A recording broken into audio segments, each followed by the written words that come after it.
श्री गोपाळ कृष्ण भगवान की जय।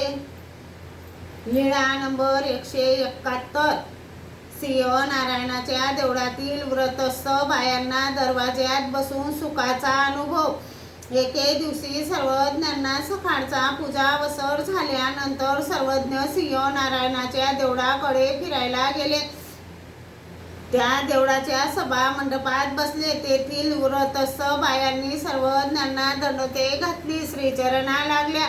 मग सर्वज्ञांना सांगितले, जीजी, हा लकुमव देव रात्री देवळाचे दरवाजे बंद करून घेतो, त्यामुळे आम्हाला फार उकडते। सर्वज्ञांनी लकुम देवाला सांगितले, लकुमिया, रात्री दरवाजे बंद करू नका हो। त्याने म्हटले, जीजी, देवाची उपकरणे चोरीला जातील। सर्वज्ञांनी सांगितले, तुमची उपकरणे आम्ही सांभाळू। होजी। मग ते रात्री दरवाजे उघडे ठेवीत असत। मग त्या बाया दरवाज्यात हवेशीर बसत।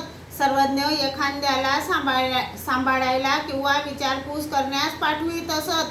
ते विचारायचे, काय आयांनो, बसल्या आहात? हो बा, सर्वज्ञांच्या कृपा प्रसादाने सुखाने बसल्या आहोत, वारा घेत आहोत।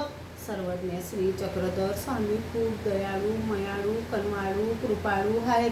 जे जीव सर्वज्ञांकडे पाहतात त्या जीवांना देव आधार देतात, त्या जीवांचा उद्धार करतात। श्री गोपाळ कृष्ण भगवान की जय।